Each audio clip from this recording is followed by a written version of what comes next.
From Canada, it's Sky Holland on Magic with We Could Be.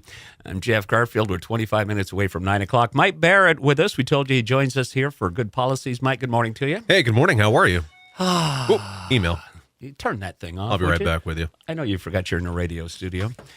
We told folks that you'd attest to the slick parking lot out back. Yes, no? Oh, yeah. It's a little slick. And it's one of those things that's kind of funny because my wife listens to Magic when she's getting ready in the morning.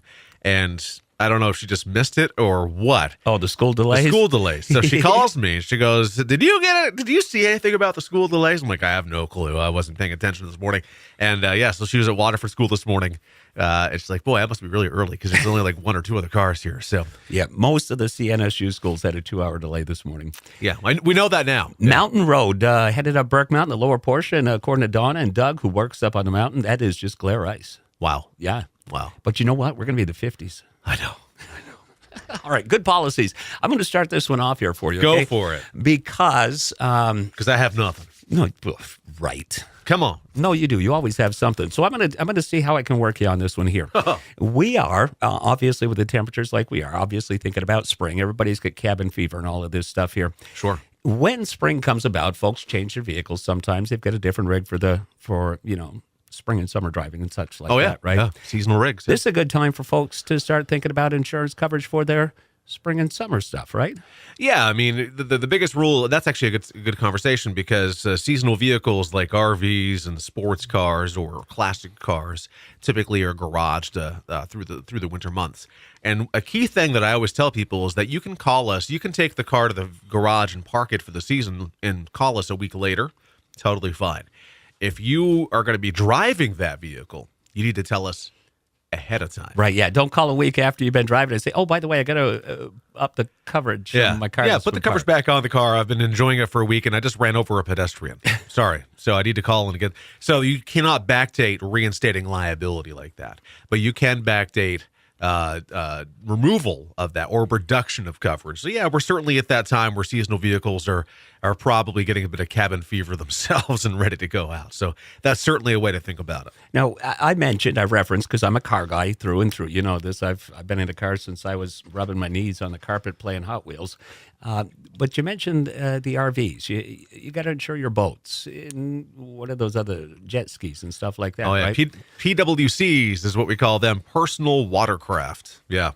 Now, does coverage on those, since I don't and haven't owned any of these, does it vary as much as they get older and stuff? Let's talk this. It can. It does vary in terms of the value because just like anything else, there's a depreciation factor from year to year and hours to hours. You know, they clock mileage on vehicles, traditional vehicles, but a lot of the times some of these other units are clocked maybe on an hourly basis, depending on like a tractor or things like that. But so as you're thinking about it, you know, there's multiple ways to insure snowmobiles, ATVs, and boats. And there's always the option to put those on your homeowner policy. And we always advise people don't. The pricing's not all that competitive, for one. And two, you're kind of limiting yourself on the coverage available. Because when you put something like that on a homeowner policy, you're only extending the liability from your homeowner policy to that unit. And you can cover it for physical damage as well. But I'm speaking specifically to the liability. You don't have the uninsured motorist protection or medical payments available to you. So if you yourself sustain an injury, you have nothing.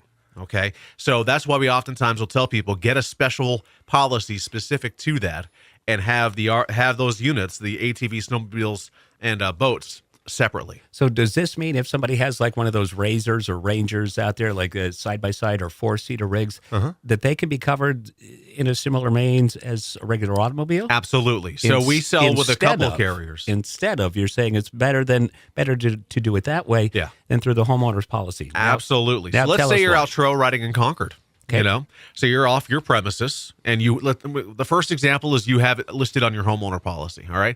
So then you're out there, and somebody comes flying up the trail and runs into you. Bang. And they have no insurance.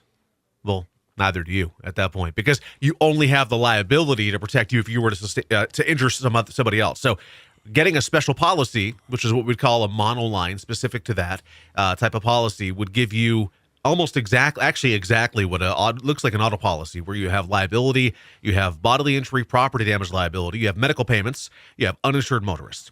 key items to have. So that way you are protected. And, I've even had people on motorcycles who may not have selected medical payments coverage and accidentally laid down their bike and had maybe a big health deductible.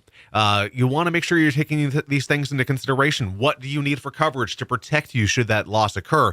And that's why oftentimes we'll recommend a separate policy for the ATVs and boats and snowmobiles. Well, in our past two conversations where we've talked good policies here through Barrett Insurance, we have determined, thanks to you, the cheapest route is not always the best route. Yeah, okay, so you got $20,000 coverage, but the vehicle you just hit is worth $35,000. Where's that $15,000 come from? So you want to talk about that. I mean, these Razors and Rangers and even snowmobiles, they're $10,000, $12,000, $20,000 rigs. Easily.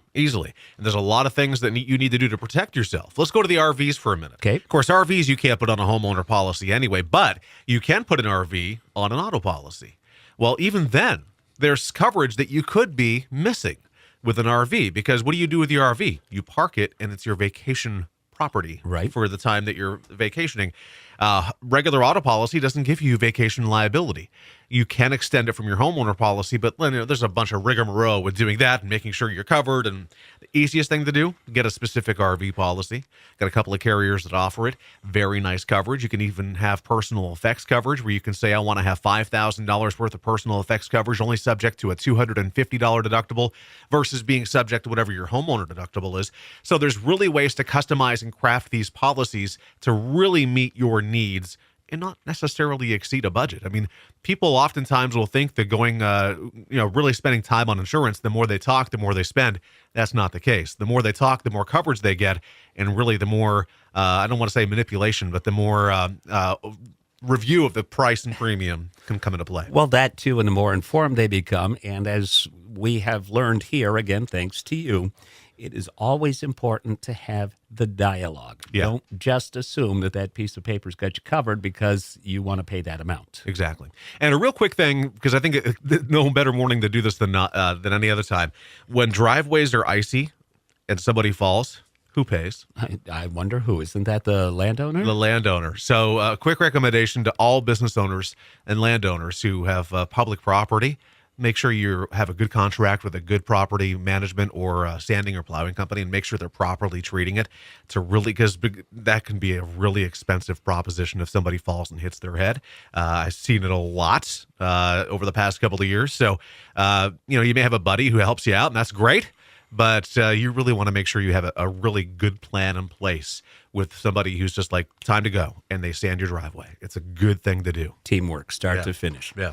All right, we'll wrap it up here. Good policies with Barrett Insurance Agency. Give us a call, 748-5224. We're on Portland Street in St. Johnsbury. Website is thebarrettagency.com. Google+, Facebook, and YouTube, all Barrett Insurance Agency. And if you came in halfway through this, we're going to send you off the audio file. You're going to put it up on the YouTube. We'll toss it on page. all of our pages. Yeah, absolutely. Hey, Mike.